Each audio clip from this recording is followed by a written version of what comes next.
Lakini pia mambo ya feminista unapenda sana. Very very. Oh, unananga pale yes, because you see kwanza naona huyu Amerix ameshinda. Don't marry a single mother. Yeah. Don't marry what. Single mothers are also human beings. They deserve love. True. And also most importantly, listen to somebody's story. You know, not every woman just decides to leave a marriage, you see. Na sasa niliwaambia hata hao wamama, all mothers, warudishe hao children to their fathers. Kwani tunakuja na watoto?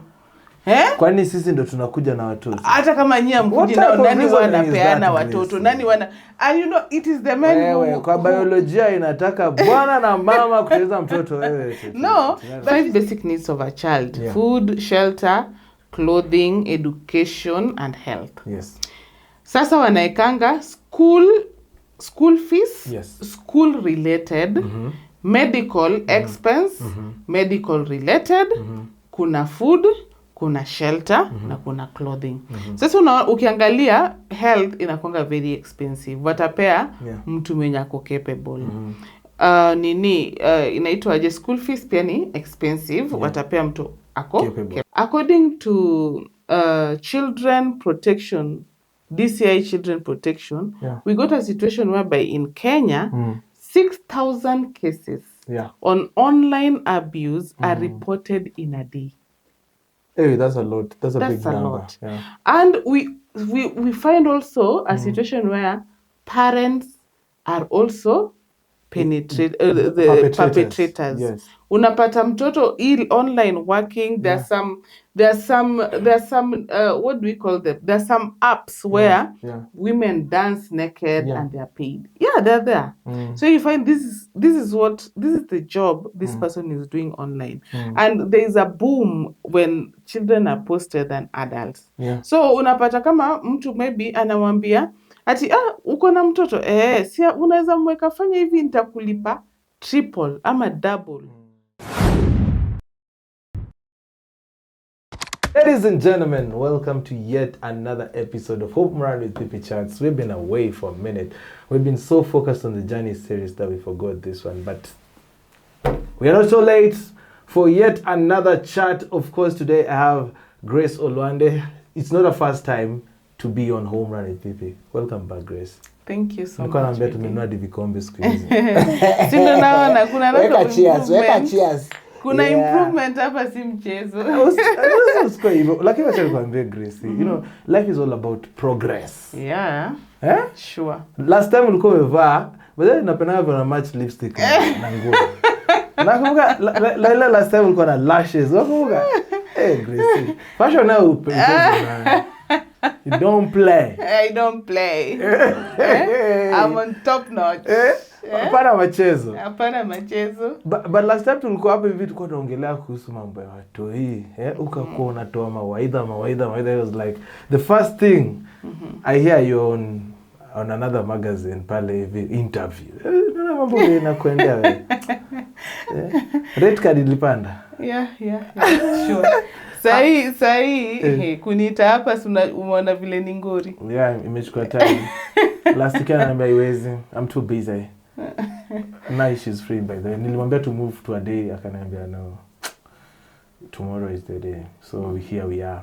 Yeah. So on Home Run with Pipi Chats, hapa hivi tunaongelea various issues that affect people, of course. And top of the note, unasema kwamba wewe kazi yako ni children's rights activist. Sasa hii ndio ile part kwa show unawaambia Kenya udu. Okay, vile mmesikia mimi naitwa Grace Olwande. I work with Action for Children Development Center. I'm a partner there also, and we deal with children rights, financial literacy of children, and also digital rights of children, PP. So basically that is our line of work. We go to schools, talk to children about their rights, and also involve parents in observing the rights of children. On observing rights of children. Yeah. Na ndio maana uko hapa. Na ndio maana niko hapa. Lakini pia mambo ya feminista unapenda sana. Very, very. Oh, unanionanga pale. Yes, because you see, kwanza naona huyu ameshinda. Don't marry a single mother. Yeah. Don't marry what. Single mothers are also human beings. They deserve love. True. And also, most importantly, listen to somebody's story. You know, not every woman just decides to leave a marriage, you see. Na sasa niliwaambia hata hao wamama, all mothers, warudishe hao children to their fathers. Kwani tunakujanga na watoto? Kwani sisi ndo tunakuja na watoto? Hata kama nyinyi mkuji nao, nani wanapeana watoto? Nani wana, and you know it is the men who, kwa biolojia inataka bwana na mama kucheza mtoto wewe. No, but you see, women tend to take more responsibilities, and especially staying with the children. You see, now when you rubbish that, and you see some men are brought up by single mothers, and they are brilliant in terms of whatever they are doing. Yeah, so you cannot just justify that now being a single mother is an offense without really looking at these issues, the pertinent issues that were there for this woman to be single. Some of these women lost their men. Yeah. They died. Widowed, yeah. So, and that was actually my first thought, like they are widowed. Exactly. So it's not bad to marry a widow. Yeah. It's not, so long as there is You said an it right. It's not bad to marry a widow. Yeah. So the even man is not on the world. one. No. The man is not roaming God's world. Kama anatembea kwa hii dunia. Yeah, you see. Unajua ile inaitwa silent shareholder. Yeah. Ndio maana sisi unajua wanaume wanaogopa ngeo. Let me just speak on behalf of the men and maybe what I think is happening and what I've seen even on Talk to People. Most times these single mothers, yes, have co-parenting duties with their baby daddies. But now in the process of co-parenting, unaona, they end up doing more than just co-parenting, you see. And you believe that? Well, personally, that is what happens. No, personally, and men don't like that insecurity. Like personally, if I'm with you, I expect that you come, you're a single mom, and I have to be with you, and your man is around. Mnakutana Saturday, I have to be there. Which is okay. Simu akitaka kuongelesha controller. Which is okay. Actually, I support that. Yeah. That's okay. But what I don't agree with is the fact that now someone wants to dictate the life of a child. You see, that child has a right to make his own or her own decisions. You see, you cannot, like most women do, Napata, if you got a new person in a relationship, now you decide that this child is not going to see the father anymore. I think that is where now women go wrong. And some of these men also go wrong. So I think the most important thing to do is to tell your partner that now I'm with you, I love you. But you see, I also have the father of my children and we are co-parenting. Clear boundaries. So like personally with my baby daddy, we are best of friends. We can meet. Mnaongea. We can talk. So long as it's about kids. Yeah, we can do all that. We can even decide to sometimes encourage each other. Hey. Sometimes you are down. You can do this. I know you will do it. Because you see, you are not enemies just because you separated. Yeah. I feel my ex, man. Don't make your ex an enemy. You know, you can exchange ideas. One day you can go to an office and you find her there and she's the only person in a position to help you. So you know, hii makasiriko watu achane nayo. Children, relationships between the two of you are two different things. Now, speaking as someone who has been with parents who have separated, there is always that confusion when it comes to kids. You get, for example, watoto wako watano. The mom decides to take 2, the dad takes 3. See that separation, especially when these out of court kind of settlements where the court is not involved. The family wanaamua tu hivyo. you are separated maybe at very young ages. Don't you think that also affects these kids? Yeah, they do. And they do a lot. What really happens, you find that when there are children now involved, I don't advise people to go to court. Unajua, the moment umeenda kotini, hiyo kesi haiko kwa mkono yako anymore. Now the court will decide. Yenyewe ndio itasema. Sasa wewe ndio maana unapatanga very many couples wakisha argue, wanaambiwa, most people will advise them settle out of court, because unajua kama umesettle out of court inakwanga mtu ako willing. Yeye ana feel tu hii ni kitu anafaa kufanya. But you see, kama umenipeleka kotini na tungeweza solve, nilijaribu kusolve na wewe ukakataa. Wewe ukanipeleka kotini. Koti ikasema hata nikupatie 3,000 na saa zingine hata na earn 3 million per month. You know, just give you that 3,000. The 3K. But now, if you agree, you see, baba, wewe unajua unapata hii amount of salary. Na mimi napata hii amount of salary. Why don't we just work out so that we see how we can help these children? Because it's not about you. It's about the children. Even if you go to court, it's not always about the couples.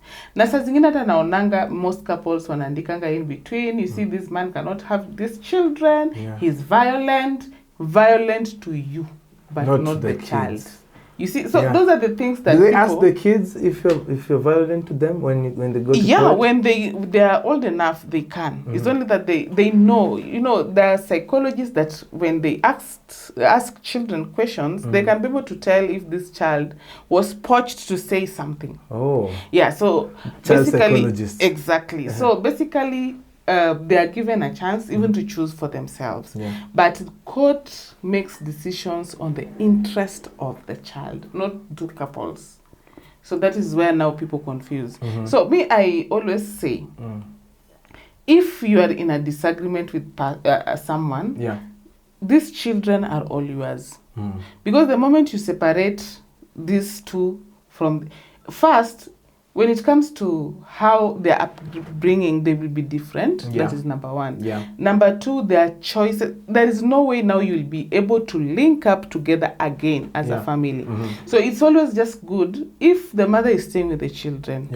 Just give the father also a humble time to bond with the children and also to have a conversation. It's very important. And that's why you see many youths right now, they see Americs as their father, because you see some of them lacked that parental care, father to talk to them, you see, because maybe their mothers were denying them these chances, you see. So I advocate, because separating children is a big nightmare. But court does not separate children. When you go to court, the children will be given to a particular person who can take care of them. If both of you cannot take care of the children, court will take those children. You will be forced to contribute.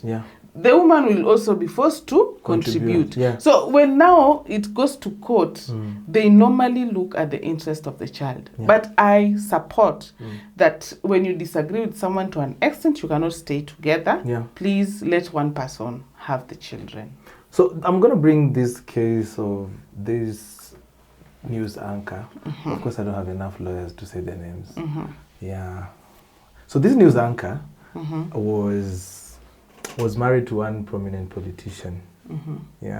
Those big oligarch, a dynasty. Dynasty. She's from she married to a dynasty, but it didn't work. It was actually the news. You remember? I remember. And they have kids, and she was demanding school fees of about 6 million upkeep. Now, how does the court decide this amount? Who uses her? And she said that her kids don't go to school with any car under a Range Rover.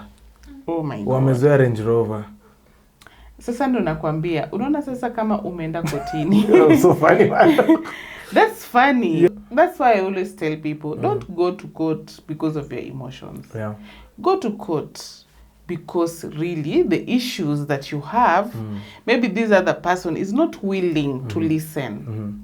That is when I encourage. And don't go to court when you're bitter. Because with anger, in court there is no emotions. Yeah? They will not handle you with your emotions. Never. Hata ukilia.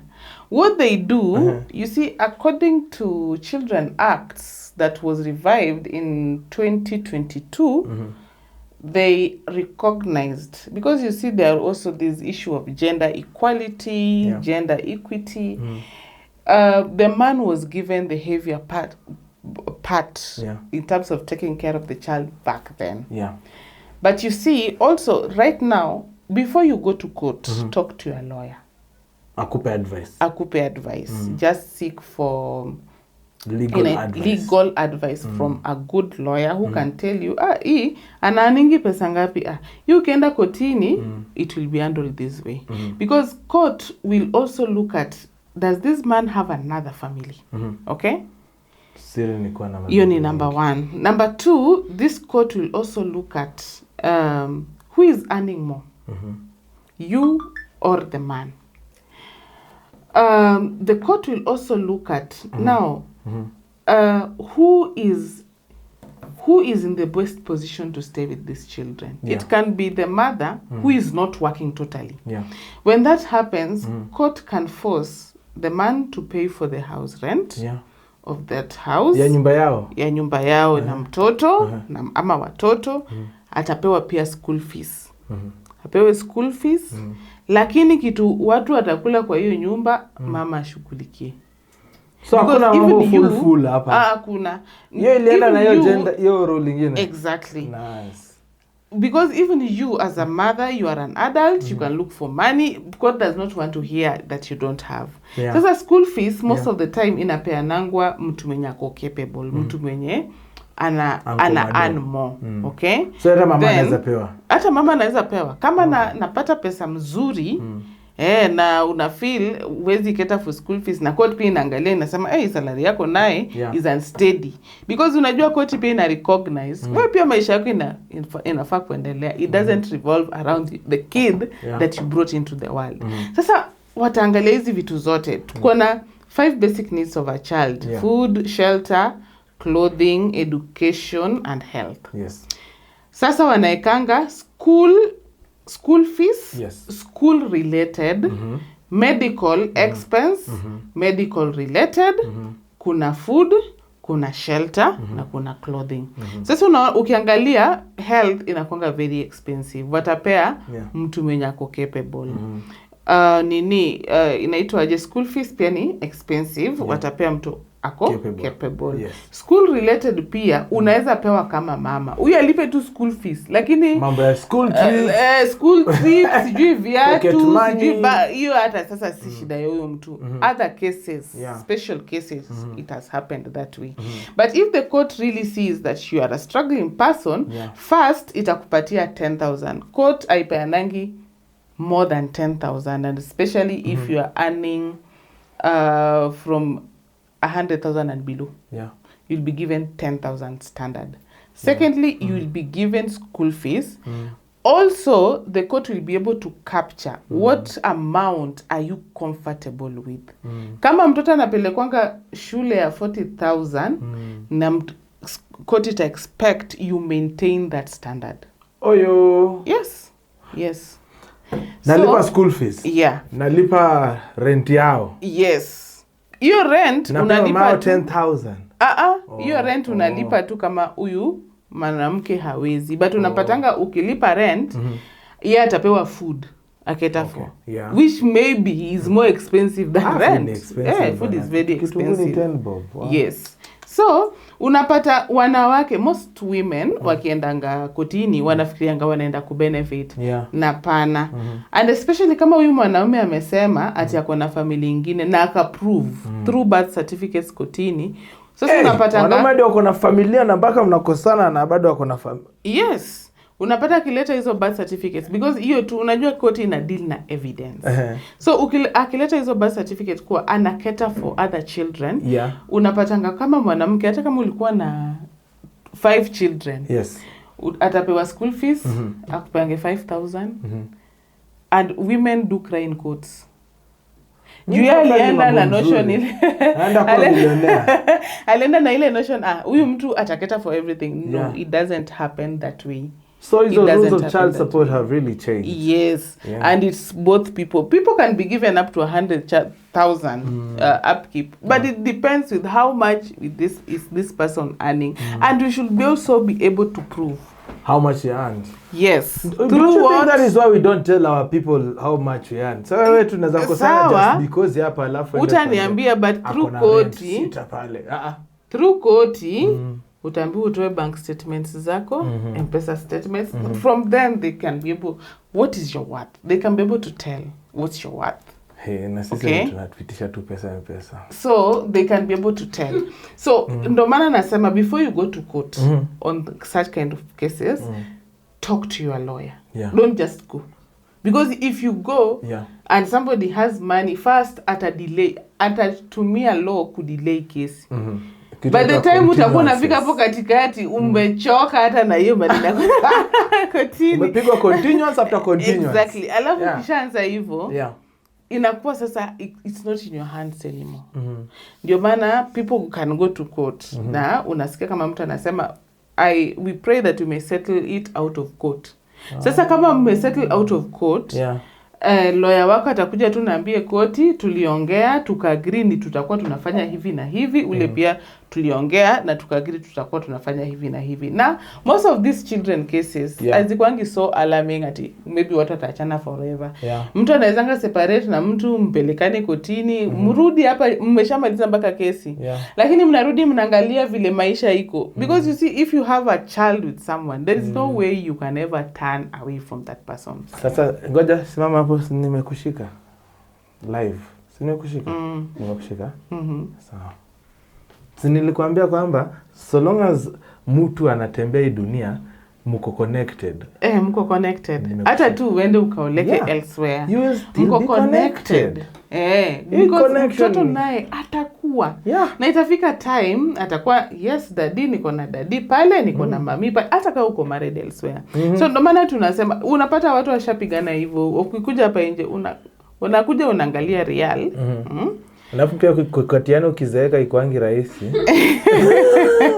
I know, because hawa ni watu wamezoea kuishi bila each other.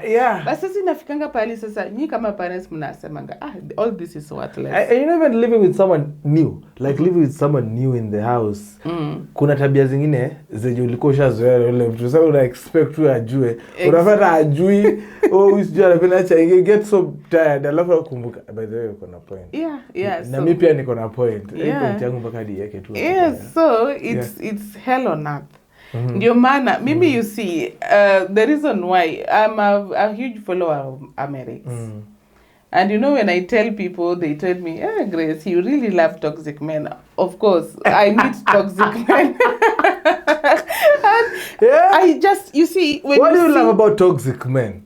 No, you see, the version of America, he tries to bring out the traditional man that we used to have. From sitting posture, from how to talk, from how to walk, you see, as a man. So then, you know, one thing he said, you have to preside. Lead. Kwa kiongozi. Provide. Toa kitu. You see, toa kitu, linda mwanamke. Protect that woman. You see, as a woman, I'm vulnerable. So I have to be protected. You see? So you find men when wametuachia tu responsibilities kama zote. They don't want to. Simnataka equality. Check it, Grace. Let me just reason with me. The statistics have come out that 15,000 Kenyans have grown in income to earn more than 100,000 shillings. So 14,000 of those are ladies. The statistics still is that men are more, but in the past year, the upward trend just shows you that only 1,000 men have gained 100K plus. What does that tell you? Money is flowing in the pockets of women the same way it's flowing in the pockets of men. So why is it that you just want to provide, us to provide, but you earn? You see, let me tell you what happens. You see, when I'm single, let me say that I find you, Pipi. We've fallen in love. I'm earning more than you. When I'm single like this, and we are staying together, I'll not have a problem with you. But immediately the child comes in, a woman changes. What changes? Let me tell you what changes. Yeah. Even in animals. You see, when now kuku imezaa ako na watoto, unaona kama ana protect watoto wake. Unajua hata ako busy na nani alimpea watoto. Yeah, hajui. That is also with women. Yeah. So yes. So naanza kufikiria like unajua sana naanza kuangalia na huyu mwanaume, why am I the one doing these things?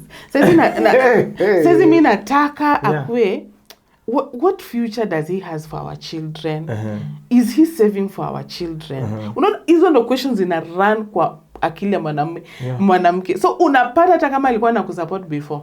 Once hao watoto wameingia mtaanza kupigana. It happens naturally.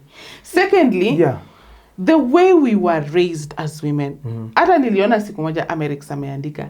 Si ati women are lazy. Si ati they don't want to work. That is how just nature made them be. And you know you cannot fight nature. That's why these are our fingers, they are not the same. True. And we cannot say that we are equal as men. It's a lie. So men were given the responsibility. That's why they have muscles. They were to protect. And women were to be submissive. And even psychology says, the moment a woman loves you, the moment you've penetrated her, what happens? Hormone oxytocin teaches her how to treat her man, how to take care of her man, how to nurture her man. So unapata wewe kama mwanaume, if you're not doing these things, the woman now develops a masculine energy. Anakuwa ndume. Testosterone inapanda. Sasa najiuliza, exactly, najiuliza kama sasa pia mimi nalipa rent kwa hiyo. Mbona unakuja hapa at 3 am? Kwa nyumba nani? Una expect mimi nikuje, nikufungulie mlango na nikupikie. So nipe ufunguo. You see? I'll not be happy. I'll be asking you, why are you doing this? Nyumba ni yetu. Ama mbona nyumba inakuwa yako wakati wa vita? Nyumba yetu. Wakati nalipa, I have a voice. Oh my God. So unapata a man who really wants to dominate will always, hata kama bibi yake anafanya kazi. Because even women who work, they value those small gifts. Mwanamke ameamka asubuhi, amepata amekewa credit ya so. Si ati hakuwa na hiyo so. But anaona mtu anakea. Anawaka. Yes, and that is what really men, when they come now into marriages, they forget.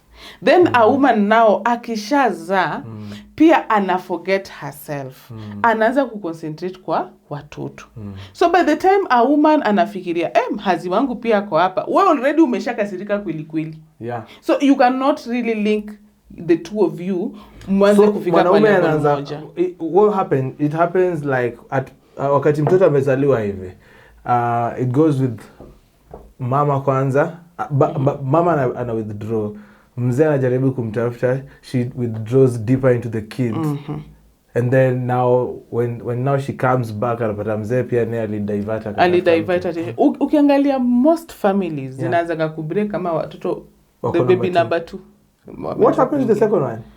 So you see that now concentration imekuwa too much. You see? Now me I'm talking out of experience. I just balancing between work, being a mother. I think I even talked about it here before. Being a mother, being a wife, being a career woman is total, and also a husband. A wife, sorry. Showing love to your husband. Once watoto wameanza kuongezeka, it has to change. So what we are seeing right now, each generation, people have, unajua long ago, men were taught by their grandfathers on how to handle all these issues. No, unapata these days, because sasa pia so many children are also brought up na single parenthood. As the world is changing, hakuna mtu ako ready kuambia now this is something that is supposed to be happening. Things are supposed to be handled this way. So unapata support ule mwanamke. Juu unapata sasa huyu mwanamke ile time alikuwa nazaa, unapata hata alikuwa anajisahau. Alikuwa anaweza tembea hata bila bra na hajali. Hata makeup haizi paka. I'm telling you, it's happened to me too. Lakini once usha settle watoto wako washaanza kugrow, unarudi vile ulikuwa. unaanza kuwa mrembo tena. Unaanza kuwa mrembo tena. Na watu wanaanza kukunotice pia. Na watu wanaanza kukunotice. Sasa unapata during this period this man was not patient enough. Yeah. And this woman also anatakanga attention to other the fact that anapeana attention yake tu watoto. Attention yako inamsumbua sana. So anataka umpe attention. Yes. So when she gets the kid, that is when she's having that postpartum depression. Postpartum, yeah? Postpartum depression.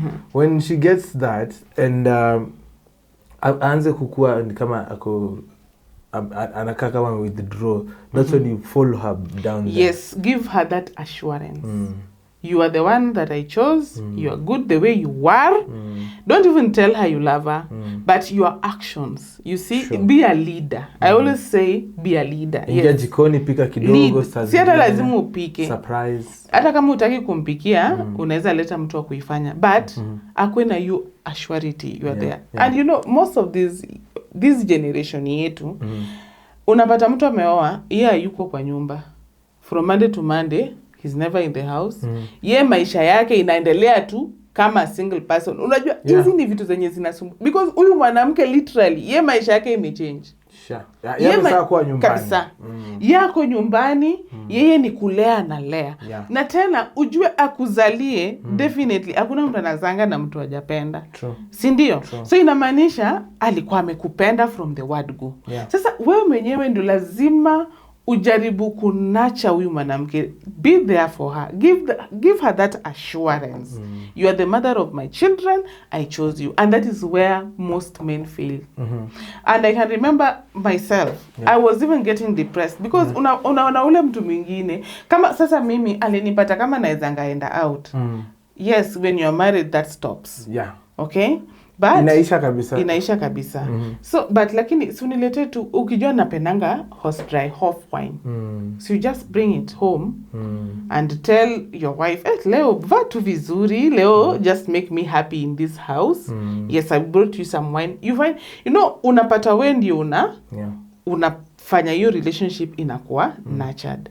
Lakini sasa wewe ukiwa tu mbali. Wacha nikusimamisha hapo Grace. One thing we always fail to understand, as you said, our grandfathers and our fathers taught us, and some of us were forced to be taught by our mothers and our relatives. But the one thing that has always been clear is most of us, I'll talk about myself personally. Najipata nimejisahau. In the way you say you want to provide, I am tailored to think pesa yote nikipata itafanya nini kwa nyumba, itafanya nini hapa, especially when you have like a little money, so you be here thinking that this guy does not care or does not think about me, but haujalala njaa kwa hiyo nyumba. Unaona? Stima iko, maji yapo, rent inalipwa. Unaona? So at this point you might think, okay, this guy is not showing me love and all, but he has put himself to that point. So most of us have not been taught this art of gifting. Mimi tuko napata our gifts in Christmas and Easter. Unaona? So it's hard. Ama mtu akwambia, tuenda supermarket and somebody just pick a chocolate and give you. So through that you realize, giving someone a chocolate is a gift. But most of us have not grown it through that, especially in the African setting. The African young man has been taught that they are here to provide, to protect, but have not been taught to be soft. And gifts are your soft side. And you realize that most of us, hata kulia, inabidi ambaye ujifungie kwa room, cry. You see, you're not allowed to express your feelings. And when you try to express your feelings, you're called weak. So you find that we pen up a lot of anger. When you want to say I love you, it takes a lot of energy. Unaniget. Now also when you now want to do these things, unajipata uko lost. Mtu kama mimi, gifting is a weak point of myself. I'll speak about myself because I don't want to speak about all men. Gifting has been a problem because for me it doesn't come at the top of my love language thing. Unajua, so long as I'm there communicating and doing all those other things, I forget. Unaona? Kwa sababu sisi tumefunzwa survive, that scarcity mentality. So our young men also, as they're listening to you speak, maybe they learn that we also need to do something for them, for your people, other than providing, because most people end up providing basic needs. So when they provide, and these men that you're talking about, most of them, even in their withdrawal, they have spent their money in basic needs, diapers. Yeah, no, nakishanunua diaper, anaenda kunywa keg. I said, nishafanya poa kwa familia. Yeah, and that is what happened. Familia iko satisfied. Yes, because anajua akishatumanisha nyama nyumbani. Kwanza siku tunatuma nyama, oh my god, double. Kwa sababu hiyo nyumba iko sawa sasa. Unaona? And even if you look at traditional African men, their way of gifting was coming home with food. Atakuja na nyama. Okay, not necessarily, because even the traditional men will tell you women love what they hear. Yeah, and gifts. And gifts. So if you assume that way, and when your woman is not working, let me talk about women who are not working. If you focus so much on the basic needs, sijui rent, sijui nini, atakosa hata suruali kwa hiyo nyumba. True or false? True. Because they need their money. Uwezi enda kumpimia nani nguo. Exactly. Yeah. So uwezi enda kumpimia nguo, wewe pia maybe ile pesa unawacha ni tu ile ya food. Yeah. So most men really wana forgettingi. That's what I'm saying. And also women are different. Kuna mwanamke hapendi gift. Yeye anapenda wewe umchukue, maybe umpeleke lunch somewhere. Kuna pia mwanamke anavali hizo gifts, si ndio? Yeah. Kuna tu mwanamke ana fall to in love na words. Umemwambia tu romance, barua mrefu. Umemtumia message kila asubuhi. Yeye hiyo tu ndo kitu na make happy. So people are just different. The way men are different. Men be are brought up in different ways, ways. Unapata mtu kama I can remember when I was married, my husband never used to like a lot of sugar. Me that time I used to take a lot of sugar. Yeah, kunywe sukari. Utampikia githeri because me I love githeri. I love it. I can eat it anytime any day. Lakini wewe sasa umeipika, umempeleka na kuuliza hii githeri ndo nimegrow nayo shwali. Hiyo bana, no. Hata mimi bana sikwenda high school miaka 5 ndo nikuja kula githeri hapa. Hata kuuliza honestly. I don't knowingly cook githeri. And me I remember nilikuwa napenda hizi mboga za kienyeji. I used to love cooking them. Yeah. Some of them I even learned cooking from my grandmother. Lakini yeye alikuwa anapenda mboga ya kienyeji, yes. Lakini hakuwa anapenda mboga. Anaweza kula tu a pinch of it. Na akiona unaileta sana atakuuliza kwani hii vitamin haiwezi patikana kwa juice. So you see, kwambia amekuwa brought up na hii mboga. Why do you want to force issues? Sinakwambia maisha of scarcity mtu wangu. Ni nguri. Sasa ni tu hii kitu inakunga tu kulearn another person. You have to figure out, because even me during that period, I knew what my husband likes. You see? I knew when hata nikiwa nataka kuomba kitu, I could be bossy sometimes, but when I want to ask him for something, he knows. Because the tone I'll use, how I'll say it, exactly, how I'll say, Daddy, anakuza, najua unataka kuniomba. So, yeah. So hizo zinakuanga. So the most important thing, because you see, if you have a cool family, a family that has no chaos, you tend up to bring up responsible children, because they will learn from you. You are the mirror that they are seeing. So if your family is chaotic, you fight in front of children. Kuna pia hii kitu inaitwa emotional abuse, where somebody just decides not to speak to you. You don't know what you've done. Mnapitana. Watoto hawajaiona mkikaa kama familia for the last 6 months.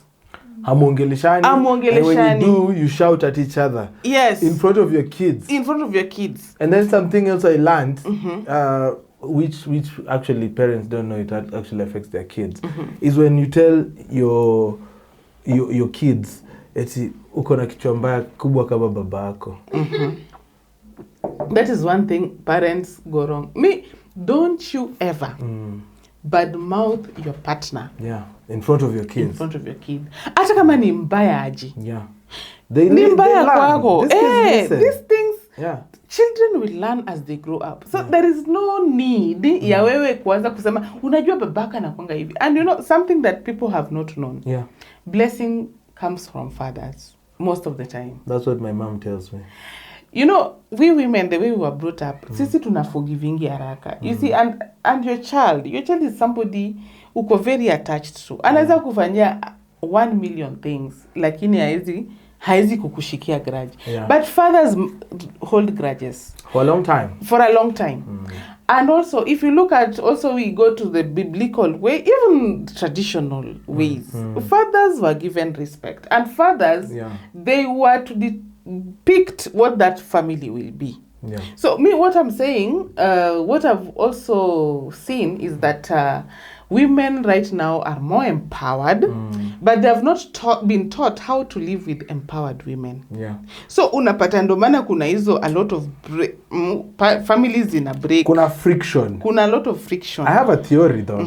You've spoken on that side of that part of women are empowered, and men are also empowered, but now the opportunities are not coming out as they are.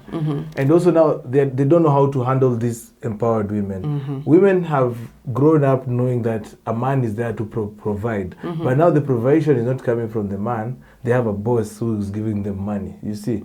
So the respect for that man goes down, okay? So this man is expecting respect for as like the woman that he's providing for.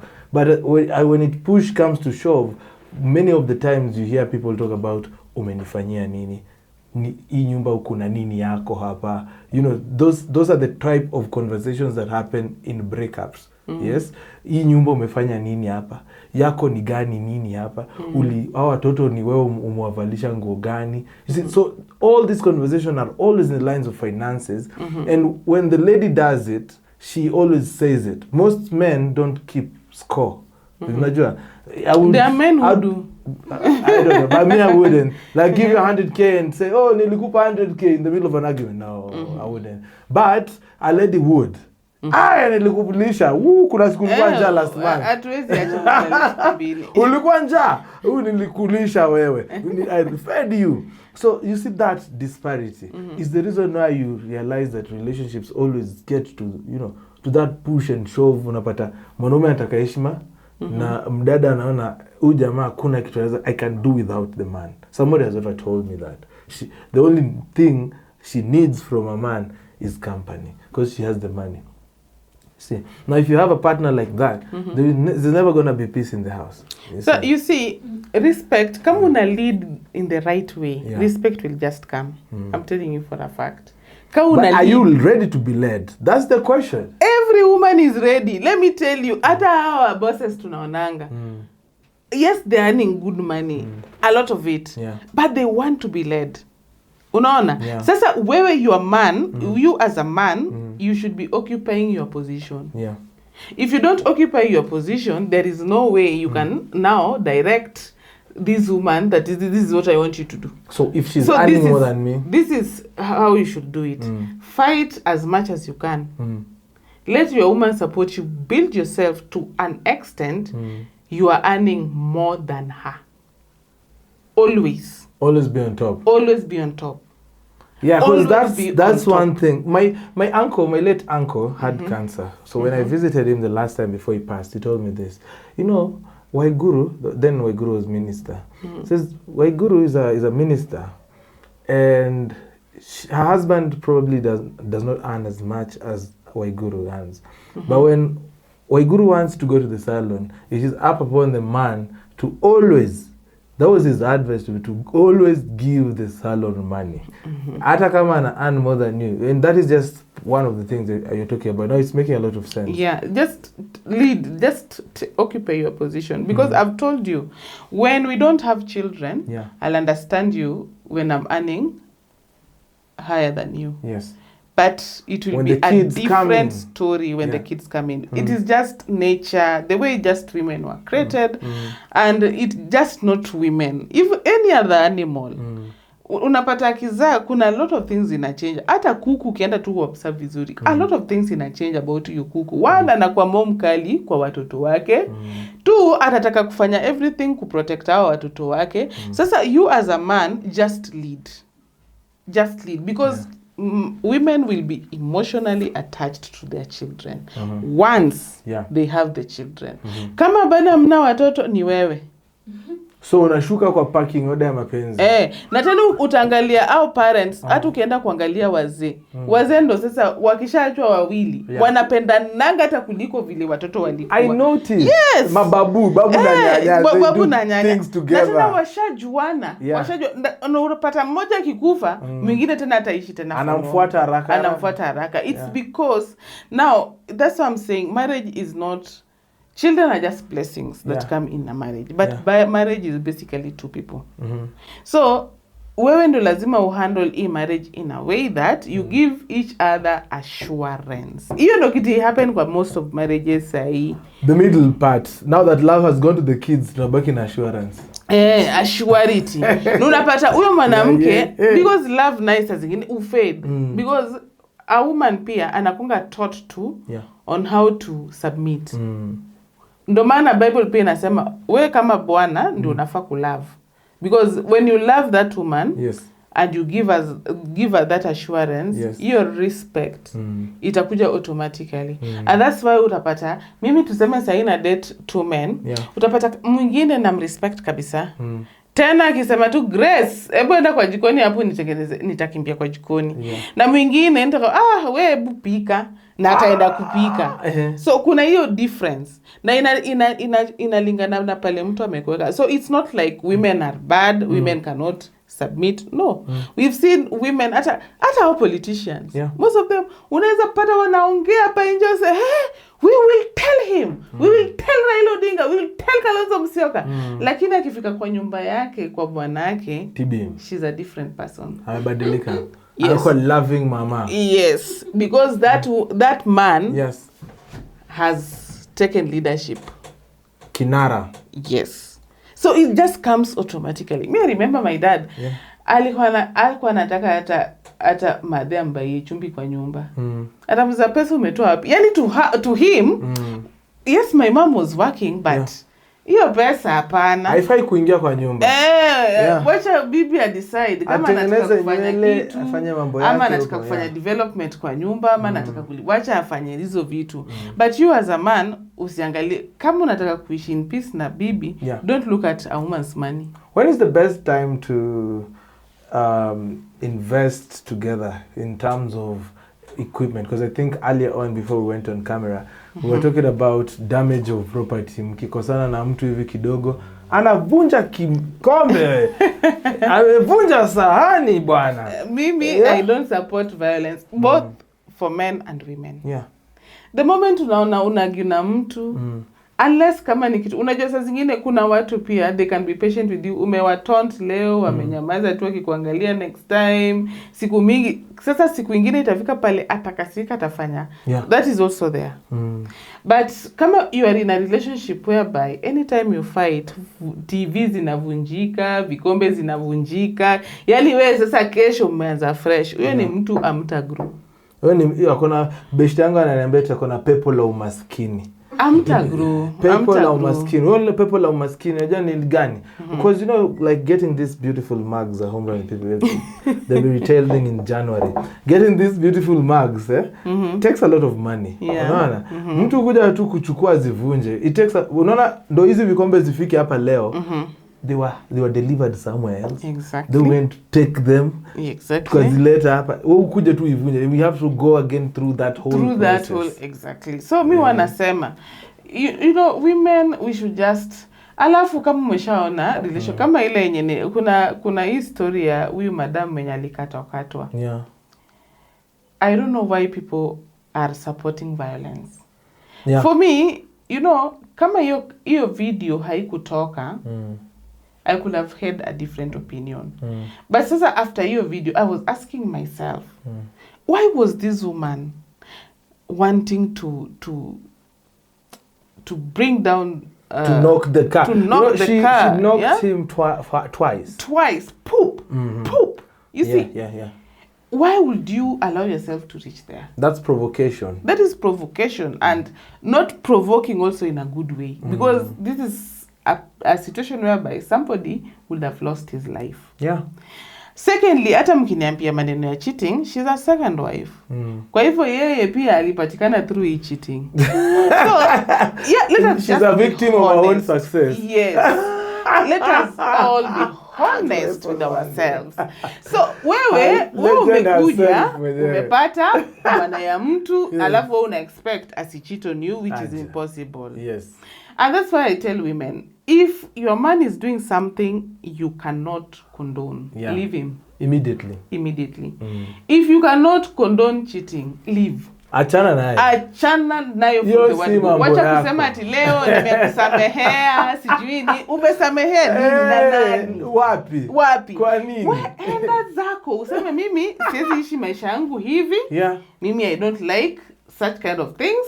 So because there are men who don't cheat, by the way. They are ask those wako mbona umeangalia kanda grace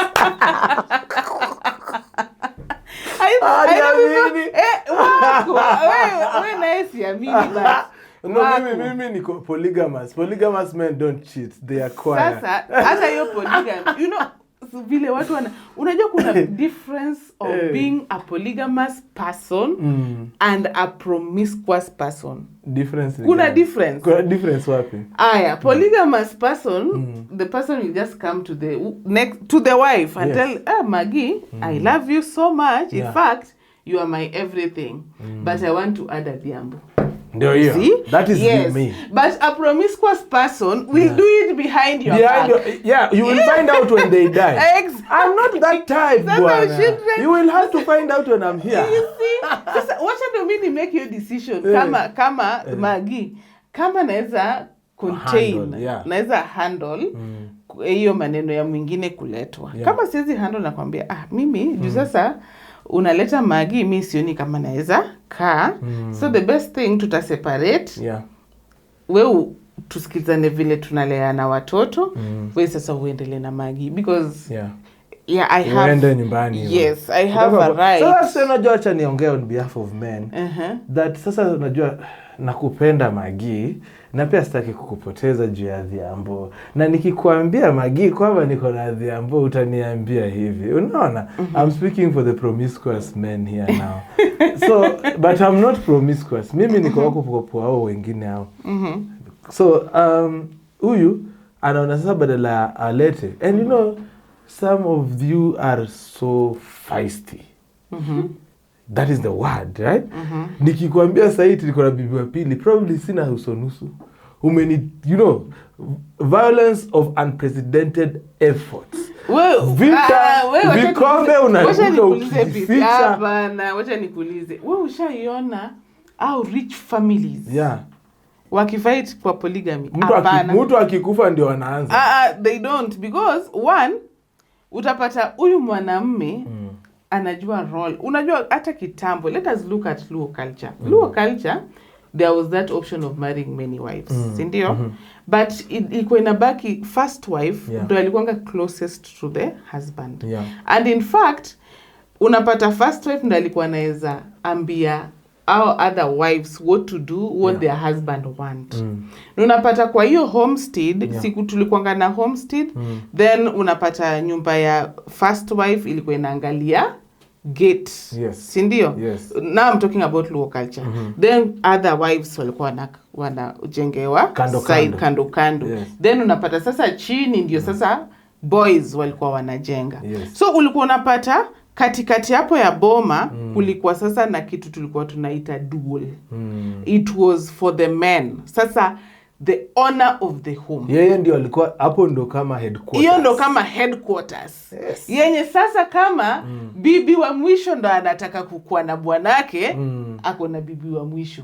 Kama ni bibi wa kwanza, tena walikuwa wamepangiwa hii wiki ni bibi ya kwanza, hii wiki nyingine. So there is no one mwenye alikuwa unsatisfied. Sheria na masharti. Exactly. Hiyo ni in terms of accessing the wives. Secondly, when it comes to food, every woman would cook na anapeleka kwa hii small house dual. The man will call every family, wives and children, they will sit together as family and eat. What is polygamy today? Polygamy today is house. First wife, estate men. First wife umesahau huko, umetupa huko, umechukua second wife ndo unatembea. Unaomba tuma pesa, unatuma 5,000 na unazima simu. Disaster. But then you see polygamy, you promiscuity. Exactly. Watu waja understand what polygamy is all about. Ndo maana unaona sasa how like James Orengo, I know has 2 wives. Na ukienda kwa home yake, those wives have same houses. Same size. Same size, same everything. Utasema ati huyu bibi mwingine anapendwa kuliko huyu. So huyo ni mtu mwenye amejua what polygamy. That is my role model. In fact, now that we have spoken, so watu waje kumisuse polygamy. And watoto wanakuwa affected sana na hizi story. So I don't know how much a bag of cement is. You see? I know. So Nana, for me as a guy, it's quite something. You know? Because sasa mimi akiondoka kwa hii dunia, the first thing I'll do is sell everything in that hardware. Nitaiuza kama wholesale. Or get. But and that's why you see him saying he wants to teach his kid in an apprenticeship. Because this is a skill. Video shooting is a skill. Yeah, it is. Unaona? So kuna zile skills zenye ukipatia mtoto wako, kupost mtoto wako kwa YouTube, that is a different level of exposure, yeah? But you exposing them to business, you see like these people who have business, like shops. Unaona, unasikia, unaenda kwa duka, unapata mtoto na kuzia mkate. Na anajua kupiga hata budget. Hata Africans, wanajua kupiga budget, anajua huyu akilipa 100 bob, nampatia 35 bob, na amenunua mkate. You see, that simple mathematics helps this kid know kupiga tu hiyo simple math, kufanya biashara. Haya, ukipiga stock ako hapo, wanasema nitanunua omo 15. Unaona? They listen, and these people that actually do that, their family businesses continue to generations. But wale wenye wana feature, and it happens to very many African families. Ukiangalia supermarket stores, uangalie hata bank, hata familia hizi ulikuwa sema rich people don't fight. You find there is one thing in common. There is no continuity.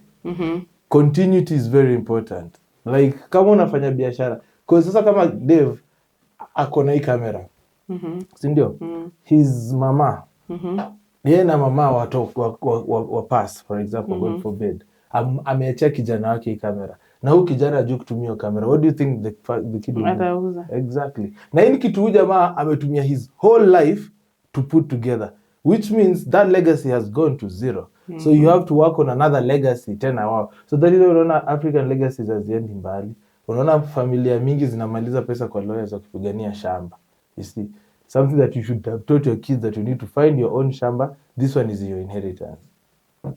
Sasa, okay, mimi I don't refuse it. And for example, teaching your child skills, good skills that can help that child develop tomorrow. Yeah. And coming to social media issues, according to global laws, children from right the age of 13 are allowed to be online. And you see, all those children have different kind of skills. Yeah. What we are saying, give that child a room to decide kama nataka kuenda online or not. Give also a room for that child to choose kama nataka picha yake ya pia somewhere or not. Because you know, mimi nakumbuka hata nikiwa mdogo nilikuwa mchafu. Si ndio? And I will not really appreciate if that camera at my that picture at my vulnerable level inaenda viral. I'll not be happy. They will use it to troll you now. Yes. You see, most of the time, and I see it even with politicians, they take young kids, wanawaandikia poster hapo, asante sijui honorable nani kwa kunilipia school fees. How would you think that child will feel in the next 30 years kama anataka kuvai governor, alafu hiyo picha i-crop up online? It okay, waseme, oh, so you eat politicians' money, blah, blah, blah. It shapes. So it's a whole big thing. Now, when we teach digital rights of children, we advocate for children protection online.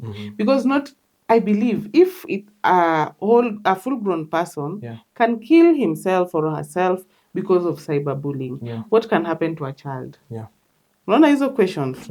Aya, sasa kuna konga na kitu pia inaitwa One, kuna online grooming, whereby a stranger will just come and tell a child, you see, uko aje, tunaishi kwa hii street.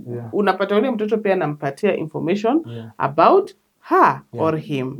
Then anaambia mtoto, ikifika sometime, anaanza tunaitanga sexting, where now anatumia sexual language to lure a child. Unapata kama huyu mtoto anapiga, maybe yeye mwenyewe anaweza kuwa anapiga picha, anatumia ule mtu. Then what next? Anaanza kumblackmail nayo. Unaona? That is first instance. Second instance, unapata mtoto anaweza kuwa kidnapped. Because online, of course, kuna good people and bad people. So you find that when somebody is trying to get at you as a parent, and maybe for a position you hold, you find that your child is at risk. Okay? Those are the dangers that are there. So according to children protection, DCI children protection, we got a situation whereby in Kenya, 6,000 cases on online abuse are reported in a day. Hey, that's a lot. That's a big number. Lot. And we find also a situation where parents are also the perpetrators. Unapata mtoto online working. There's some what do we call them? There's some apps where women dance naked and they're paid. Yeah, they're there. So you find this is the job this person is doing online. And there is a boom when children are posted than adults. So unapata kama mtu maybe anamwambia ati uko na mtoto si unaweza mweka fanya hivi nitakulipa triple ama double. Alafu unaangalia ni $500 per 10 minutes. Unasema sawa. In your mind kama parent unasema hii itamwafect kwa sababu ni picha tu, hakuna mtu amemguza physically, but you are abusing that child online. So unapata wewe mtoto akikuja, those screenshots are taken, those people record those videos, then unapata wanaziuza kwa sites expensively. Okay? So that's why we in Action for Children Development Center, together with Watoto Watch Network and other organizations, we are speaking about these things so that parents can know dangers that the children are facing online. So unapata in such situations watoto are at risk. Kama kumekuwa na online grooming, kumekuwa na sexting, mtoto amekuwa abducted, mtoto amekuwa abused online, hata ego ya huyo mtoto, life ya huyo mtoto unapata inarudi chini. And you see, even you as a person, as an adult, for example, if somebody takes your photos, post them without your consent, when you're naked, of course you won't feel nice about it. In fact, some people get really depressed. So imagine if this happens to a child. Now, there's an article I read about a child. In fact, these children were told by Amnesty International to write essay. So this child typically was saying when her parents learned that she's coming, they went for an ultrasound. They were invading her privacy because of they are technically naive. Okay? So after that, they came up with baby shower, where people came and celebrated. After that, when the child was joining class 1, they came up with these photos. You see, now you are joining. When she was a baby, she was also posted online. So you find that she's saying she's now in Form 2. One friend of the father inboxed her because she's saying when she was 10, she started going online, but with her mother's phone. She could see her pictures when she was young and how people were commenting. She did not like it because she even ended up saying that somebody called her kapumpum. She never understands to date what kapumpum means. Then she's saying one of the daddy's friends now came to her inbox because now she has her own phone, she can access internet. And when this man came, by now, Yeah. she has a sexual relationship with the father's friend. Oh no. You see, because this friend came, I came for your baby shower. I know your father. I know your mother. And now she's entangled in between because first, her parents are never there. Even if they are there, everybody is busy on Their his phone. phone. Yeah.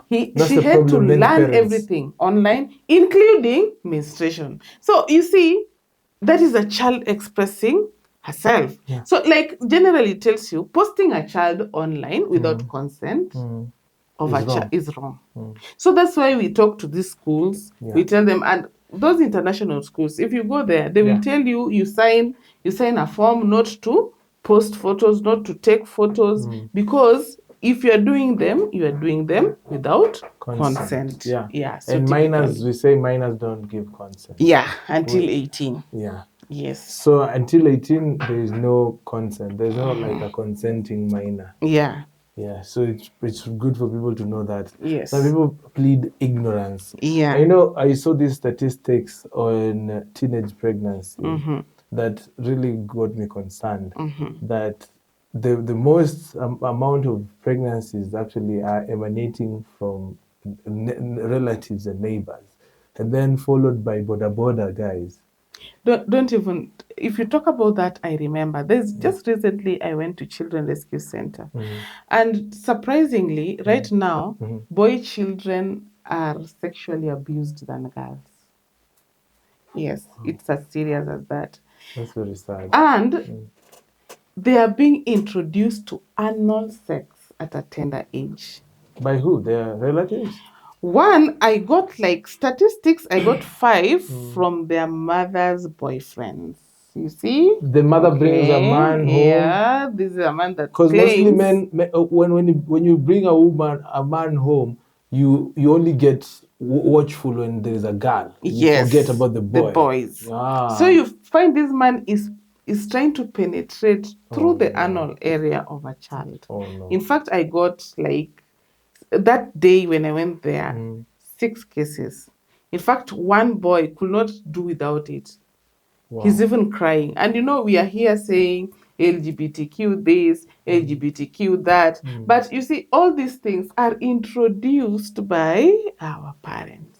And our relatives. And the people who are around us. In most cases you find maybe I'm here and have space, or my brother is home. Or my sister. And people never really, if you talk to people who have been abused when they're young, they're not abused by strangers. And most of the time they don't even know they're being abused. Yeah, because of the family grooming. members. Yes. So you see, I always tell parents, don't just leave your child to anyone. And there was a case that was here in Kenya where this mzungu was abusing children online. Umeacha tu mtoto anachezanga kwa jirani. You see, you assume huyo jirani, lazima mfundishe watoto. Don't touch. Somebody should not touch your breast. Somebody should not touch your buttocks. Somebody should not touch this this front part area. Even if your child is a 3-year-old child, they should know that. They should know that.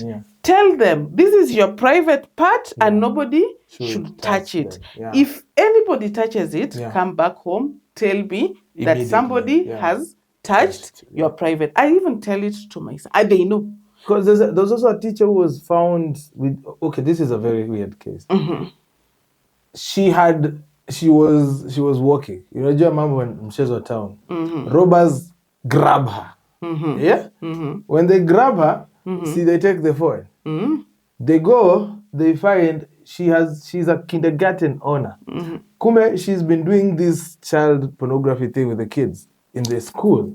So these robbers were so infuriated. Imagine how mad you make robbers. Mpaka wapeleke simu yako kwa askari. Imagine how bad those videos were. And also you have to note that those child pornography are expensive. You see the scandals that are going on in the Americas? Yes. It's all children. So right you need to now... protect your children. Yeah, right. That's why even WhatsApp GB was banned. It was because of the flag of the NGOs and especially Watoto Watch Network, and it was banned because it didn't have that privacy. Yeah. Because with Google right now, if I take a photo that a child is inappropriate, it flags. It flags, and they are able to note the government of Kenya. That's one. So, like this person that was pretending that he's teaching children football. Then when children go there, they force them to touch themselves in a certain way, and he was recording. So when he recorded, he forgot that his phone is connected to Google, and he has connected Google in a way that Google can save his pictures. So it is Google that flagged to the Kenyan government that actually this is what is happening. And if they catch you, it's so many years in prison. I wish it was even live. Yeah, it was. Actually, it was. Should be live. So these simple things that people do without knowing can land you into very serious problems. And that's why I was saying, if you have a child around, you have to teach that child, first of all, confidence. You have to ensure that your child can be able to tell you anything. Number one. Number two, even if you're living with other people, don't trust other people around your child. When you are living with your child, teach your child to lock their doors at night. Yes, you have to teach your child all these things, because there is that sex whereby somebody just comes in and forces you to do it. And they're powerful, and you can't fight and them. You cannot fight them. They end up, that is another rape. So it happens in the houses. It happens to anyone, even an adult. So you just teach your child, first of all, and especially teenagers, lock your doors when you're going to sleep or when you're alone in the house, even with your uncle. Another thing, when you're going out with your friends, please don't leave your drink unattended. You have to teach your children all those things, so that, because you cannot be there with your child all the time. You remember when you were kids, you used to tell you, never take sweets from strangers. Exactly. And then when we grow up, you realize, they put scopolamine in the sweets, and they can easily kidnap you or even rape you. So I now get it. It's actually making sense. So children generally are supposed to be protected, but I want even going to neighbors. Now my neighbors. Kama hiyo story ilikuwa nakwambia ya huyo mzungu hapa Kiseri, yani alikuwa tu neighbor. Sasa watoto walikuwa wanapenda kuflock in hapo. Yeye kumbe ati mzungu he was abusing children. He's making money out of them. Tena alikuwa ameeka app kwa Skype inaitwa Baby Toddler 123. So it's for ameiweka ni kama is for kids. But what is happening there is actually embarrassing. The internet is full of pedophiles, I can't imagine. Exactly. Full of pedophiles. So another thing, we also teach on how children should not be talking to strangers, and especially online. They should be having private accounts. And the last meeting we had with Meta, they were coming up with Instagram for kids, because we've realized this Facebook for kids, Instagram for kids, so that adult content is there. So that adult content are not mixed with children content. Right now, if children go to Facebook, they see nudity, they see all kind of rubbish. Even on X, you can't go without seeing nudity. These days, the things we used to pay for are free. Exactly. And also in those apps, there's a way, kuna vile ukikover, like if me, the way I'm dressed, maybe if I go to another African country, it's nudity.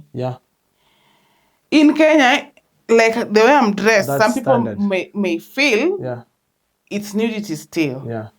Now, in those apps, if I cover my nipples, if I cover my vaginal area, it's no longer nudity. Yes, it's as serious as that. So our community sees that nudity. But for me, if I see it, and the AI itself does not identify it as exactly nudity, because once you've covered your nipples and you've covered your private parts, it can't identify. It's the algorithm. So we also have the tech part of it, and we are trying to change so many things. But again, we are trying to put it in a way that people are protected, and especially from abuse and also child abuse. Like now, you saw the owner of Telegram was arrested because he does not want to meet up the standards. Right now on TikTok, when you post something and it's sometimes I even see very slight comments. They're saying it's not in the community guidelines. Yes. So those are the things that are there just to protect people. It's actually very censored. But I like the fact that they're now bringing kids. And that story of digital rights is very important, because in as much as we want to wish it away, to eat them a pepper, that is where we are now. That is where we are. We can't. You remember the COVID era? Yeah. Our kids used to study on phones. On phones, yeah. Well, when you look right now, assignments are sent on phone. The schools are closed right now. Teachers communicate on phones with their students, right? Now, it's so hard to protect our kids if you're getting 6,000 reports. And these are the reported ones. And remember, in African homes, some homes, the abusers are known. Yeah, the abusers are known. In fact, it goes to a point that some families actually know brother so and so is rapey. They know, but they keep it under wraps. Oh, kufunika jina ya familia. Sometimes apata this uncle or this auntie likes to touch small boys, and you still leave them with small boys. Yeah, and for that, I want to put it across to women. Yeah. Even you, as a woman, you can be arrested for having an affair with a young boy. That is something most women really don't know. They think they're immune. Exactly. So if me as a woman right now, I'm 30, yeah? If I decide to have a relationship with a 12-year-old, I can be arrested for it. And I know all these things happen also in schools. And teachers are also involved. We have a situation whereby even teachers are having affairs with students. Girl students and male students as well. Exactly. There are even lesbians there. Even gays. Yeah. I actually believe high school. Do you think high school has a lot of grooming on sexuality as well? Yes. Because we go there green. Most of us go from homes where we are never let to go outside unless it's church. And then now you meet boys from Nairobi. Yeah, then they want to teach you, you know, you can do this, you can do this. And you want to be a cool kid. And you know, you want to be a cool kid, and these people want to now experience their fantasies through you. Yeah, and I remember even on my TikTok, I shot a video, and especially when Joho was saying, this online this, people are just online. It's not the issue. This generation is a tech generation. Yeah. As much as people don't want to accept it, we have gone to tech. Yeah. We are now high tech. High tech. And if you look at, I was even making statistics. Like right now, Kenya is ranked number 1 TikTok user in the whole world. You know, live. We get hundreds of accounts live at any point on TikTok. Yes. They're Kenyan. TikTok is used in Kenya worldwide. We are the first users in the world. And look at it. Nigeria have 200 million population. South Africa has around 60 million. If you look at China has almost 1 billion. But we are number 1. But generally, if you look at what is on TikTok right now, you can know what Kenyans think, how they're reasoning, what they're saying, their own opinions. You can be able to see them. So as much as the government really wants to assume that social media cannot do anything, I want to tell them, unajua hizo siasa za kitendawili, they cannot work right now. That is for a fact. Za hapa kule. Hapo zamani za kale. Here you can sell to a baby boomer. But that you cannot sell to our generation. Sure. Yeah. And even the youngins. Yes, that's like now using smoke as a form of communication, which cannot work. Yeah. Right now, nobody watches live stream media. Personally, I don't. Yeah. Because everything I want to see, is on social media. And if you look at this live stream media, they take sides. So I'll just pick what I want to see. Because you see, when people are there, people are taking videos, people are on live TikTok, people can really get to see what is really happening on the ground. So like tech is very powerful. Yeah. And everybody right now is on this tech social media platforms. Yeah. And for example, let me give you, like, for example, if I speak about child protection online, maybe I have 20,000 followers. You also speak about it, you have 61,000 followers. You find that people will be able to receive this information. Just like politics that we see right now. Through X, we were able to demonstrate and do away with the finance bill. That was very powerful. Very, very, very. Yeah. And you will see, even in those demonstrations, people were just live, so that everybody can tells see. you There were people TVs. following abroad. I remember there was a guy on a bike. He had his GoPro, or he had his camera, his phone actually, and he was telling people, on the other side of town there is somebody who's streaming. You could actually, on 25th, you could actually pinpoint where the police were. Exactly. On TikTok alone.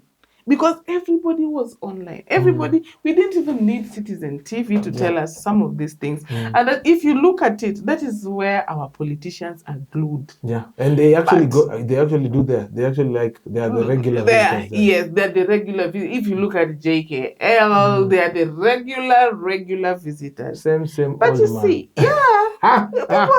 people have moved out of that. Nobody has time for that. People have their online phones. People make money online. So we cannot assume that online is not everything. So, but we have to create this online a safe space for our kids. How do we create a safe space for ourselves and our kids? The other person, I have seen even the issue of femicide. I saw what is it called? These issues that Americans post. Is it my what? Masculinity, but there is another name they're giving it. Manosphere.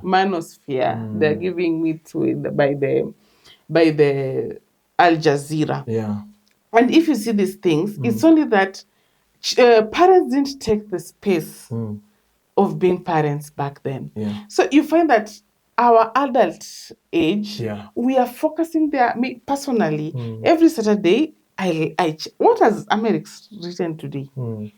Sure we don't see him like a father. I see him like a father. In fact, I even told him, I even texted him, by the way, you've changed. You know, even the books he posts. Personally, I've looked for those books. I have read some of them. They have brilliant information. I like the fact that behind the scenes there's a person who's against true. But for me, I love his content, and especially on leadership of men. Number one, I don't agree with everything he writes. I agree with almost 75%. Yes. But let us just look at these things this way. If people really didn't value what he writes, he couldn't be having 2 million followers. True. Yes. Who are these followers? Who are these followers? Us, to be honest. Ni sisi. Hata wengine wenye wako behind the camera hapo wanasema lakini So let us be honest, social media is going to another level, but we should always make it safe. In fact, I've realized X is where people are being abused and cyberbullied online. I've read the comment section on TikTok. I've read it. It's wild. Yeah. I would say wale watu wa TikTok you are cold. Jesus. They write me a lot of things, but I don't read. Actually, you should read that. It's wild. No, I don't read. Because on X, mimi nilitukana sana, so nishazoea. But so for me, I'm TikTok, not used to. They're just violent. Like this lady that was called Kahika. She was insulted online just because she said that she's used to getting any man she wants. What's wrong with that? Kama umejamini. Yes. What's wrong with that? And men were yapping. Look at you. You what? Hey, I know those type of men. They're in the inbox. Wako kunyuma tent. Wanaangusha bei. They make them dropping the price. And imagine somebody was even putting a picture what you ordered versus what you got. You are like, oh my God. Look at the inbox. Those very men quoting her. Those very men quoting her are in the inbox trying to meet her. Are you ready for coffee? Exactly. So let us just be, I believe through online, we met, we became friends. I've also met other people. We've connected online. So online is a good space.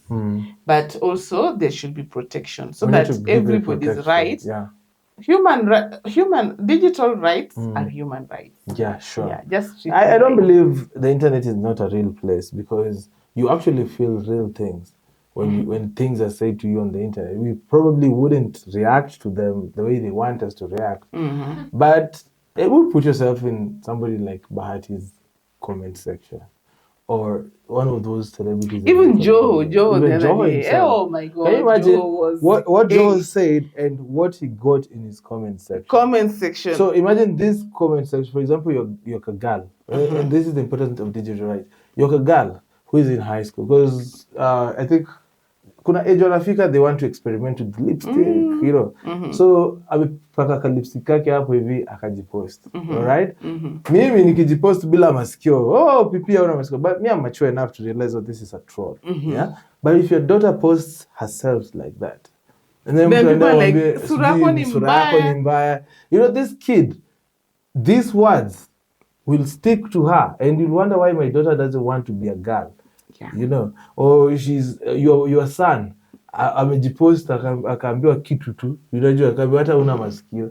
For him anakuza, dad sina masikio, kila time unaona anajaribu kufanya vitu zenye zinaminvolve towards that. And that is one thing that many parents don't understand, that when you introduce your kids to social media, you also need to give them social media training. You need to tell them this person behind this account is not real. Yeah, they are hiding behind a pseudonym. I mean, they will tell you things. Because niliangalia comment section ya TikTok, I thought TikTok was better. Oh my God. Because now, because of, you see, the way I told you, TikTok also tries to really filter. Yeah, they have moderators. Yeah, they have moderators. But you see, they cannot know every language because of the tech. Yes. So really getting to know that this language is bad, to be abusive. Sometimes people talk to you in Sheng. So the elders that don't catch. Some people even write Mkundu, sijui inakaje, and you're like, oh my God. With a Q. With a Q. And you're like, oh my God. That's so uncensored. Yeah, very uncensored. That's why we are advocating for children digital rights, and with Watoto Watch Network, Watoto Watch Network, we've been able to do a good job, and we also do financial literacy in children, whereby we teach children needs and wants, how to save.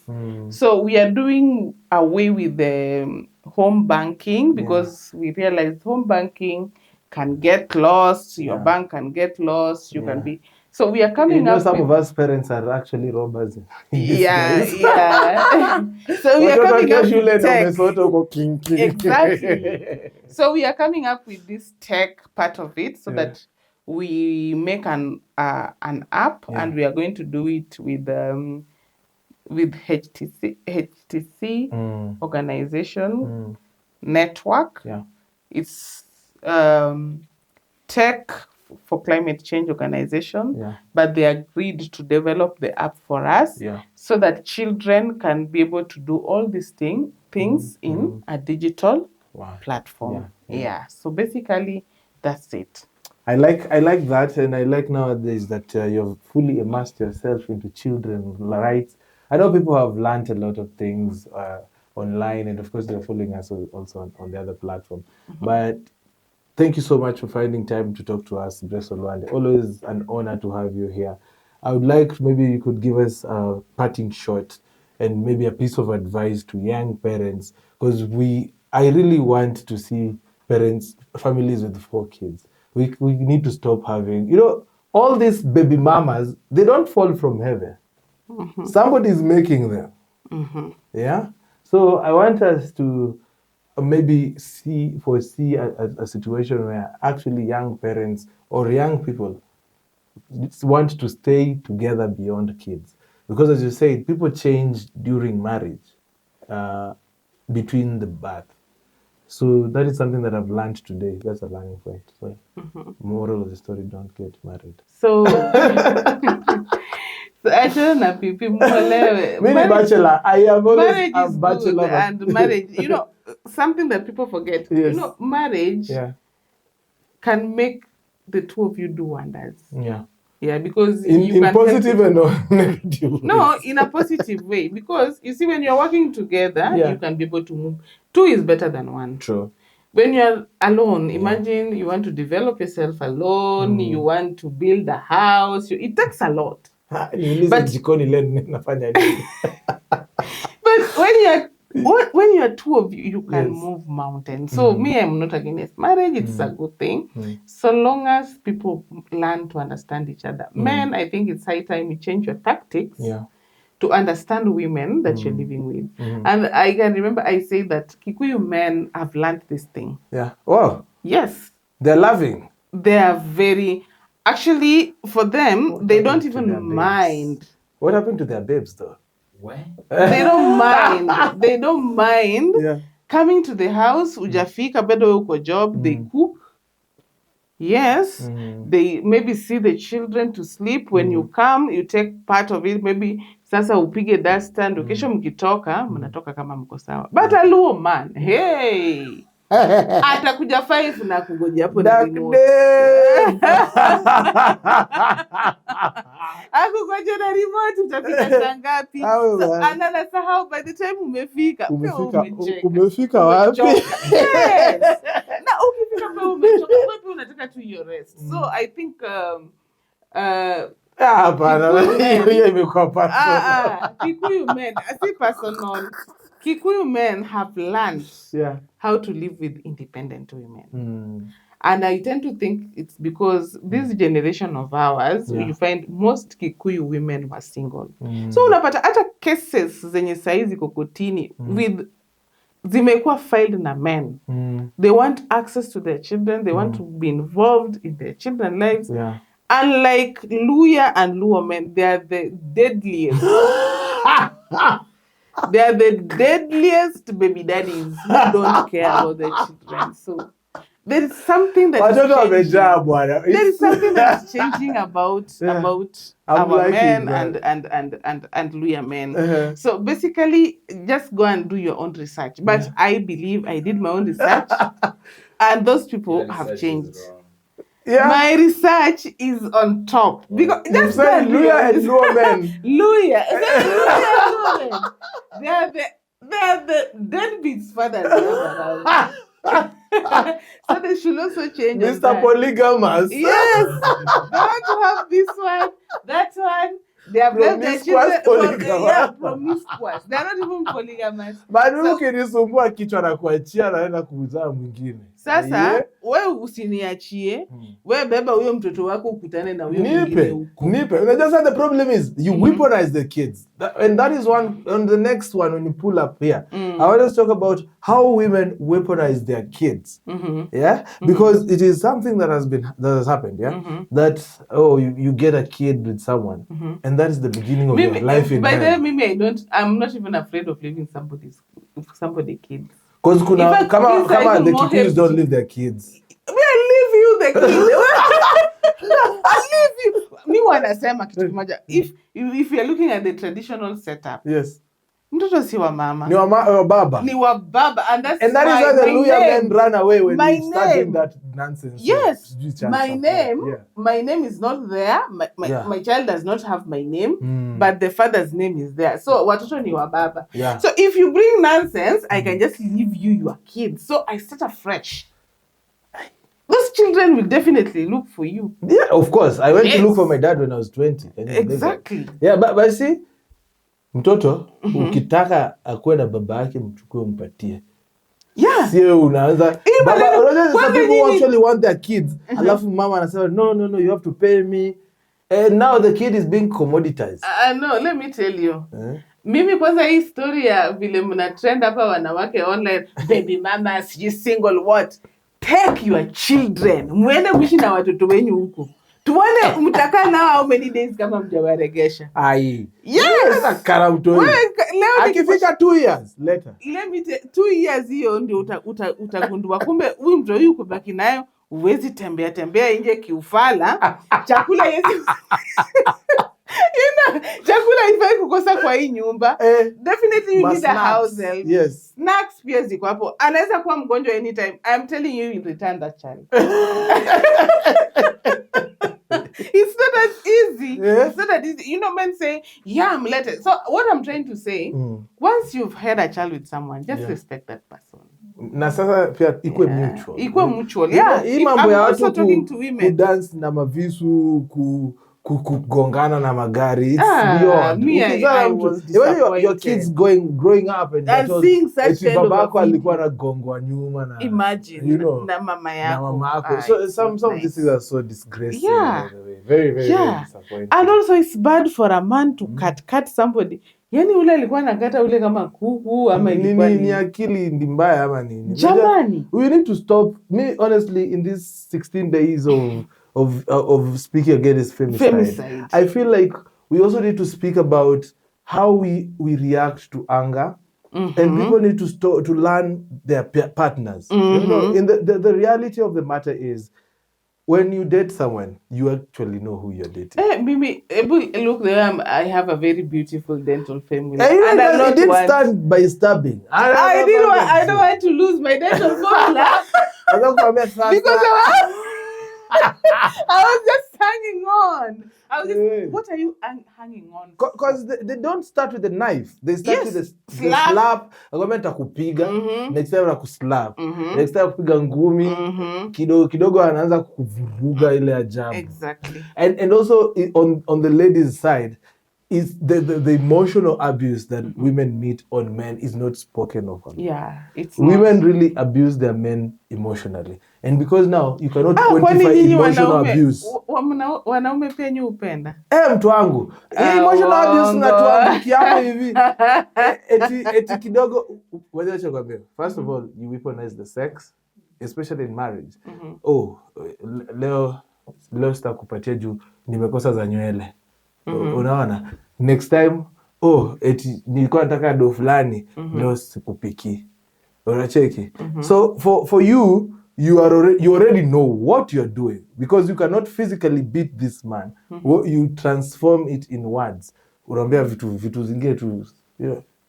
No, for me, I'll not deny women. Women, you can use your body to bring a point to a man. Actually, for me, I never used it. I just used it one time, and it worked. It does. Because you see, that man ever imagine that you see ati akwa imagine ati huyu anaweza ninyima, lakini hiyo siku I was just firm, no, I'm not doing it. I am not. Alibegs. He did for me something that I never saw him do for years. So it worked. Don't tell that. Ladies, don't listen to this, mama. It worked. I think this interview is to end right now. Yesterday. What do you mean that kujimu hapa hivi ti Grace alisema? Sijasema hivyo, but it don't worked. Listen to her. It worked. So Unafanya watu waanza kureport channel. Eti tuna promote sexual abuse. Lakini kama utaki kusikia maneno. Yeah. Kama utaki kusikia maneno ya zamani, mtu amejaribu, because mimi kitu najua na women, ifike pale mtu anafanya some things, inakuanga ashavumilia vitu mingi sana. I know because I'm a woman. Yeah. So unapatanga tu wanawake wengi, they cannot tell you, or maybe they cannot communicate about it in appropriate manner, or maybe you also don't like confrontation, and most men don't like confrontation. Because what you make it as a confrontation is mostly an argument. No, because if I got you cheating, then I tell you, this is the number I got, this is the text, Aline text at this time, then you want to tell me, hii hapana, hiyo si ukweli, hizo ni zako. So, you know, in my mind, I'm like, do you think I'm stupid? You see, it means you don't want to be confronted. Hamwezi get. To get. Okay, wacha ni make get. Unacheki. Sisi wanaume tunakuwa na vidole sticky hivi, unaona? Zinasonga hivi. So I could tell someone hapo hivi at 4 p.m. Hey, you're looking gorgeous. So it doesn't mean that I actually mean you're looking gorgeous. At that point, maybe I could be on the tipple. So I'm just texting here. I say, wewe unakaa poa sana. Wewe ukisoma hii message, unasema, huyu mwanaume yake alikuwa ananicheat. And sometimes I have lady friends and we talk, and I'm like, this guy does this. This is the type of man I do. Wewe ukisoma hapo hivi unafikiria nini? She's grooming me to be the man that she wants. So inakuja kwa argument. Kila mtu akuwe na simu yake, ndio tusikue na time ya ku-explain messages. Me, I cannot explain messages. Even me, I don't encourage hiyo maneno ya ati mnashare simu yangu passwords nini. I don't encourage. Hata ukienda kwa Twitter yangu usisome. Nikikupata umecheat. Because nikisema umecheat, kuna elements zenye you were having conditions. Kulikuwa labda conditions. Conditions gani? Conditions. Kwani mimi ndo sina conditions? Because you know what men forget. Even me when I get Pipi right now when I get out there. When I was coming to this studio, you don't know how many men saw me as a beautiful woman. Yeah. So if I can tell them no, because I'm with you. Not a man is weak. We are both weak. So what I'm trying to say is that that part of making decision to cheat is not like an accident. That is a personal choice and decision. So if I get you and you start being defensive and you start gaslighting to make me look like a stupid person, and that is what really annoys women. You see? So like now the problem is there. You as a man, as a leader, you are supposed to focus. How do we There is no coming back from that. That's the truth. Ukishashikwa umecheat, your relationship imeisha. Move on. That is what I'm going to tell even men at home. Move on. The moment you're caught, move on. And how about me? How about me as the person you are dating? For you, as you're dating, I was dating you. I start watching you as an op. Naanza kuona sasa wewe, you're planning my demise. So, kwa nyumba tuko tuna act. Unaniget? Because mimi nikikupata una cheat, I will find someone. Unaona? So, tutakuwa tunaishi hivi. Yeah, sasa hapo ndo watu wanakuanga na open marriages. Yeah. Will you like open marriages? And then you open it until somebody starts coughing non-stop. Coughing gani? Coughing ama mtaanza kupigana. Because sasa ikifika pale umeona nimejipodoa at 9 pia mimi naenda kumit mtu wangu. Yes. Ukienda ni muende kabisa. Si unasikia. So you see hiyo iko angi fair. Mimi nataka tukue polygamous because with polygamy unajua nimeenda kulala kwa Jerry. No, me, I don't encourage women cheating on their. But what I can it happens, and you know these days women cheat more than men. Yes, right. We have actually discovered that most men actually go take those DNA tests, boys. Most men are actually taking care of other people's kids. I know that. Thank God for DNA tests. And I know that. That's rule number 1. As a man, mtoi wako atoki usibila DNA. What? DNA. Naka na kufanana. Yo kufanana nishapata watu wa correct. No, macho yako. Wewe watoto watokanga sura mbaya wote. Watoto wanaweza kuwa copyright ya partner. That guy's kid is copyright. Yeah, so but hata my best friend's kid alikuwa ni copyright. Hata my children. But you have to do the damn DNA. Get it? It doesn't hurt. Which is okay. To answer live and direct. It doesn't hurt. If you want to do a DNA, do a DNA. You go do your DNA. Mimi hata wangu akikuja hapa nataka nampatia free. Go and do the DNA. Wewe vile unajua kenye ulifanya, lakini wengine wenye wajuke walifanya wanakuja hapa atuambia eti stories za like hizi vitu tuni both. Lakini mimi tunasema mweke tu watoto wenyu wakwe tu poa. Acheni na hizi story mingi. Hapana. Pima kwanza kwa sababu hakuna vile mtoto wa kwanza ndio wangu, the rest 4 ni Pipi Child Support Care Program. Mababa zao wakiwa quiver wanatandika mizinga, mimi ninashindwa hata kulipa rent. Wacha wewe bana. Kila mtu na mizigo yake. Stop defending these cheating women. I'm not defending them. DNA test. DNA test naye nimeagree. Lakini hata kama if you do the DNA test, na upata watoto ni I'm for this. As a man, so long as you have you have made the baby, take care of it. Your mzigo ni yako baba. Na kama unajua vizuri hautaki watoto. And let me tell you one thing as my parting shot for this show today. if you're with someone for sex, let it stay there. Most people, the reason why many relationships end is most people know each other in bed, okay? And then hapo katikati a kid show up, and then to hide the shame, they get married. Then you realize, cool, when this guy wakes up in boxers. You're like, no, I was not ready for this boxers thing. You see, you realize, oh, this mama does not make breakfast. Where were you in that learning phase? So people learn each other in marriage. These days in kitambo used to send people huko hivyo wanajua huko kwa yule msichana mchawi. Unafika usiku wa maneno realize msichana kumbe na watch TikTok usiku mzima, kumbe ni miguu inawasha akimbia. You know. So you need to do due diligence before you start getting Alafu babies. Pipi, I want to talk to men mostly. Yeah. Saizi kuna hii tendency ya especially hapa Nairobi unapata you meet a woman, you buy e-kit ya HIV, you test each other, ukishaona negative mnaenda live, mnaenda dry. Nakwambia you will get AIDS. Very true. Kuna window stage, kuna window period hapo. Yeah, because how sure are you huyu mtu akumsafi? Because naweza kuwa have sex 2 weeks ago ama a week ago na have sex na mtu akona HIV mwenye tulipimana the same way na yeye alikuwa na HIV. Si ndio? Alafu umekuja umenipima leo Saturday sina HIV, but I'm very infectious. There is a high, let me tell you one thing. There's actually a high statistic, I think it was Kajiado County, which was saying that the highest number of super HIV, that is, you know, there are types of HIV. So the gongana, they form super HIV, which does not, it does not get treated or suppressed by the normal ARVs. And that's why they tell people, if you have HIV, you take your meds, and when you want to procreate, use protection.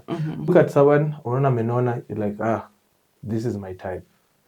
I think that is going to be our next conversation and many other more things to talk about. Yes. That is Grace Olwande for HRWP Charts. Keep on subscribing, liking, and sharing. Jack Davies on the camera. My name is MC Pipita. Bye.